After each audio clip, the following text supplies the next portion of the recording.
And we're back with On the Record with Kevin and Tiffany on 9:30 a.m., home of conservative talk radio.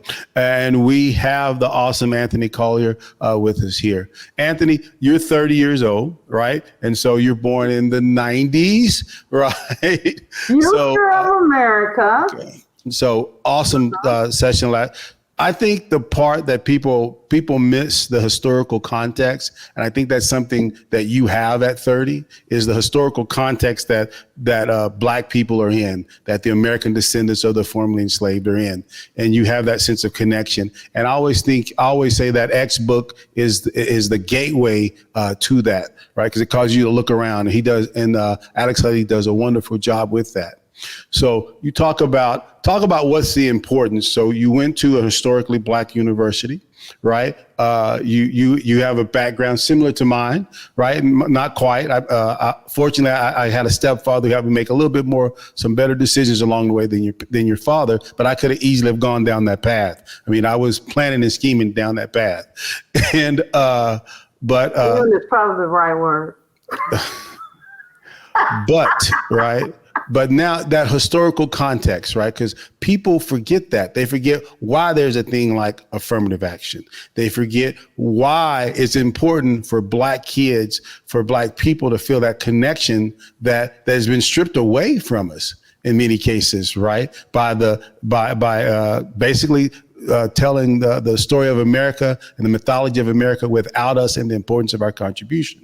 So as a 30-something born in the 90s, what's the importance of that connection with America and the connection with the history of the real history of our people in America and overcoming those things? Yeah, I believe it was Marcus Garvey who said a people without knowledge of history is like a tree without roots. And so if a tree doesn't have roots, it can't survive. It can't get the nutrients, it can't get the water that it needs to grow and to prosper. And so I believe that's the same for us. We have to understand the context of why we're where we're at. Like Malcolm X will ask, who taught you to hate the shape of your nose and the shape of your lips and the color of your skin? Like when Thurgood Marshall was suing for Brown v. Board, and I got mixed feelings about that. But what I can't deny is the brilliance of his advocacy and his skill as an attorney. They did the black dog test. And they had the black girl, and they had the white doll and the black doll, and they said, which doll is the good doll? She pointed at the white one. Which doll is the bad doll? She pointed at the black one. Which one is the pretty one? She pointed at the white one. Which one is the ugly one? She pointed at the black one. Then they asked her, which one do you look like? And she just sat there with a confused and a painful look on her face, but she didn't point at one of the dolls. And the fact that this toddler has already ingrained that type of white supremacy and self-hate at such a young age goes to show you that we have to be proactive about educating ourselves about the importance of our history, which does not start with slavery, but is as being the original woman and man of civilization.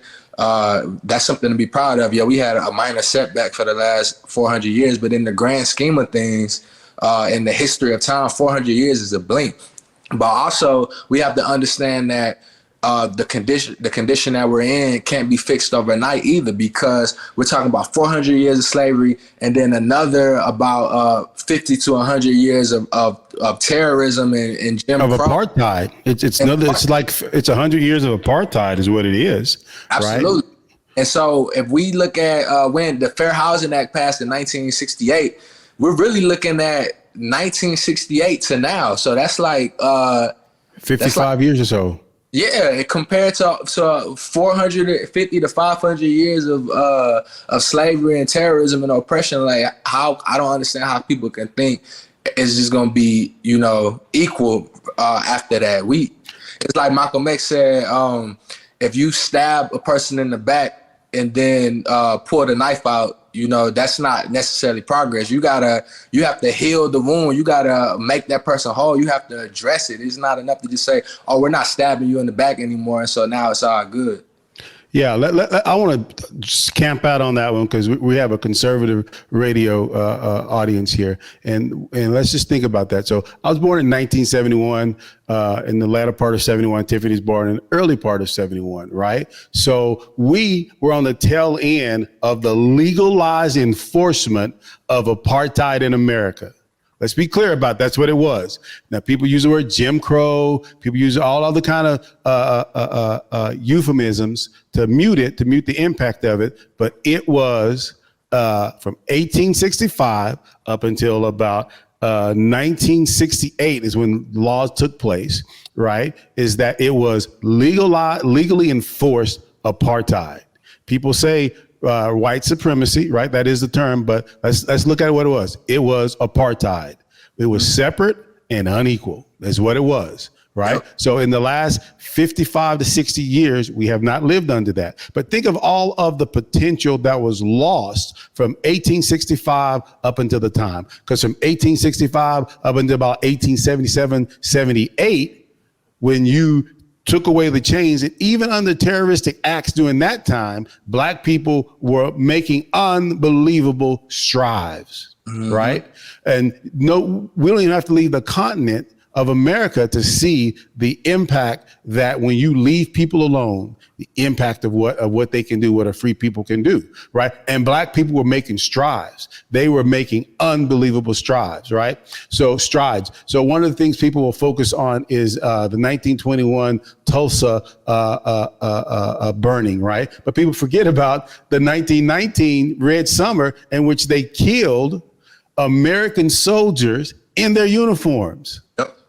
Right. And I always say, what type of normalcy was it where you could go in and you could level a whole city and no one even blink an eye? It was normal because of what previously happened before, as people were reinforcing. There were numerous examples of Tulsa years prior to that. Right. There were many others. There are many others where that happened, and people fail to realize that. So contextually, right, in the history of where we're at, right, it's only been 50, 60 years where we have actually lived up to the dream, right? In most aspects, we can argue and debate about, hey, you didn't hear, but people fail to realize the power of violence, living under the constant threat of violence every single day. I talked to my father-in-law. We were talking about that. I said, hey, man, your generation is about to go out. You're going to be the last generation that lived under an apartheid system. Right. And he thought about that. He was like, you're right. And I said, do you ever think about what it was like to live under the constant threat of violence as a young man? That if you think, blink, or do something that they perceive as wrong, there's a constant threat of violence.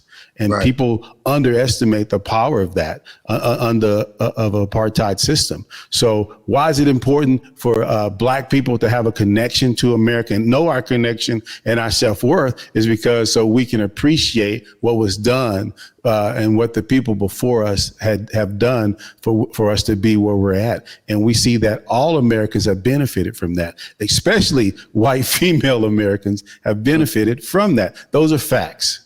Right. Yep. So simply that's what it is. It will also inform our remedy. So like Governor Wes Moore was talking about how in the state that he's governor in, I believe it's Maryland, but I have to go back and check.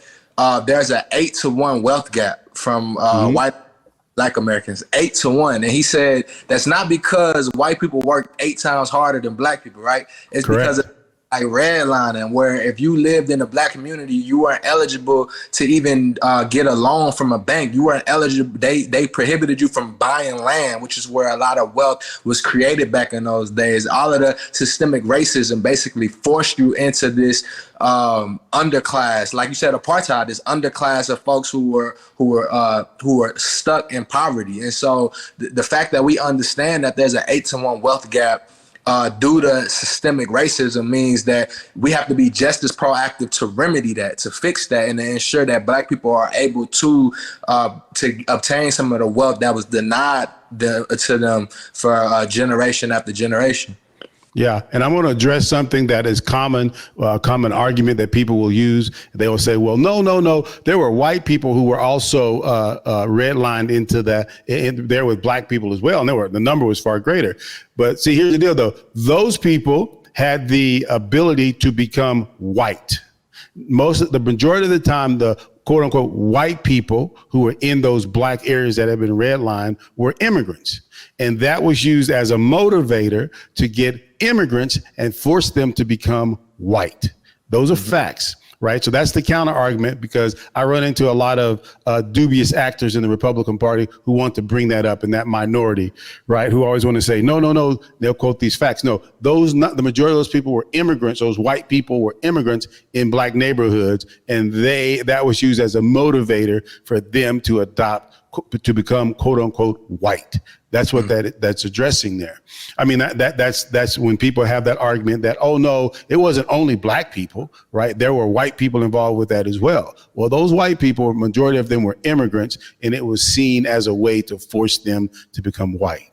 So that's the counter argument with that. So when you send me the emails or anything, or try to post up on my comments, note that's what I'm going to give you. And I'm going to give you a lot of hyperlinks that take you to the facts. So think twice before you put that in the comments or send me an email. All right. Getting a brick to the face on that. You're gonna get a brick to the face. So we got to put that out there. So all right. So I have a friend of mine who, Mike always says, okay, Kevin, you're right. All that crap did happen. So what? What are you going to do right now to better your situation? So what would be your response to Mike? He says it nicer, but he and I have a really good relationship. And he always says, that's all true. But what can we do to better your situation, or for you to better your situation? What would be your response to that? I think for one, definitely, I'm going to try to do some of that I plan to do a lot of that with the National Urban League, getting laws passed that will benefit our people. But also, I think we have to invest in early childhood education in predominantly black communities, and make sure that these kids are getting knowledge of self, making sure these kids are getting food like fresh fruits and vegetables, that they're eating healthy, that they're encouraged to exercise, that they're exposed to more, so they understand that it's more than just, being the next little baby or being the next Steph Curry. Like, you could be a scientist, you could be a doctor, you could be a lawyer, you could be an engineer. So just getting there early, and that's so much more achievable. Every single kid can achieve exactly those things that you just said. You don't have to be you don't have to be a phenom in terms of height or athletic ability in order to have the same success, or in order to have great success. You can have that intellectually. Every kid can have that intellectually. And like Fred said, it's easier to build up strong children than to repair broken men. And I don't pretend to have all of the answers. That's one of the solutions, but there are a lot of other solutions, and there are people a lot smarter than me who spent a lot more time thinking about these things, who can come up with even more solutions. But that's definitely one of them, is investing in our youth and at an early age. And I would say the other one to that is for us to know that this isn't the majority of black people, right? This is a minority of black people. Now, granted, if you look at disproportionately, black people disproportionately are tend to be in the underclass. But when I see young men like yourself, right, first generation, right, making and quote unquote, as my grandmother would say, making something of themselves, right? And also not forgetting the path that they took, and also trying to make sure that we go in and we create a way for others to come along, right? That rising tide thing. And people always have friends who always get upset about Clarence Thomas, and people coming at him pretty hard, right? Because Clarence is seen as a brother who made it, right, but who didn't do something to bring others along, or at least it's perceived that he didn't do something to bring others along, because that's the important part, is that we have to bring more into more people along the path there. So I can keep talking. I think something that I've seen, like with our people, is I'm seeing more people open the door and make sure that the next generation doesn't have to start way back at the start line, but rather you can make introductions and make sure that a person is starting just like our white counterparts. Everybody that I know that's my age, their kids, they introduce their kids to this person and that person. Now they still have to make good on that, but you open the doors for them. You don't just get yourself in the door and then slam it shut. You know, pull up the ladder, batten down all the hatches so nobody else can come up. Like, and it's sad. I shouldn't be laughing because you either laugh or you cry, because I see people doing this all the time, and you're just like, do you even have a conscience? Do you understand that there's more going on here? Yes, there's what we are dealing with and doing in our day to day, but then at the same time, you have people that are claiming to be Christian, claiming to be Muslim, claiming to be whatever it is that whatever higher power that they align with. I align with Christendom. I don't know how you can claim to love Christ and live like hell like this. So let's talk about living like hell. So talk about, once you get through the door, the need to perform, right?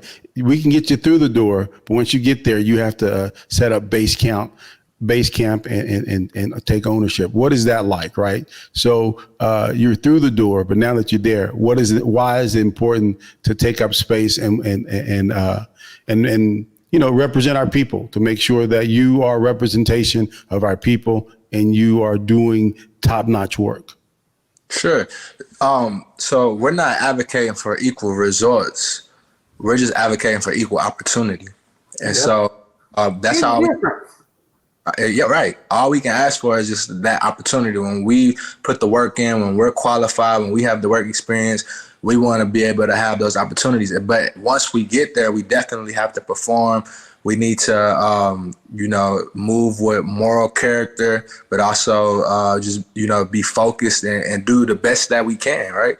And I think that we've shown that when we get the opportunity, we typically do very well. And I think that's been part of the problem, so to speak, that some people who are, and of course I'm not saying that they're all racist or they're all biggest, but some of them are. And when they saw how successful we were with Black Wall Street in 1919 and a lot of the things we were doing, they felt threatened by that and they burned it down and they shut it down. And so I think that goes to show you that when we get an opportunity, like just I really do believe that God's hand is on Black people, because so many races would not have survived. Like even the Tasmanians, they were wiped out. They're no longer here. And God bless the Native Americans, they're still here, but it's just, there's a very small number of them. The fact that Black people are still surviving, still thriving, still influencing the world and culture and in fashion and sports, and still, like, we're still growing in number. Like we're still more babies are being born and people are dying, despite us being through one of the most brutal and horrific and demonic slave trades this world has ever known, the transatlantic slave trade, and then going through 100 years of apartheid and terrorism. And we're still here. And as soon as we got an opportunity, we took it and ran. That was the whole thing about Reconstruction, right? Because it's literally as soon as we got off the plantation, the office, we were building hospitals. That's right. Thanks. They were like, yo, these Negroes right here, so something special about, gotta shut this down immediately. So I think opportunity, we're not asking for equal results, just equal opportunity. As soon as we get the opportunity, I think the majority of us will take full advantage of it. Exactly. If we can't, what else can we say? That's a great place to end this segment. That's right. Mm-hmm. And you've been listening to On the Record with Kevin and Tiffany on 9:30 a.m. The Answer, home of conservative talk radio, with our special guest, Anthony Collier.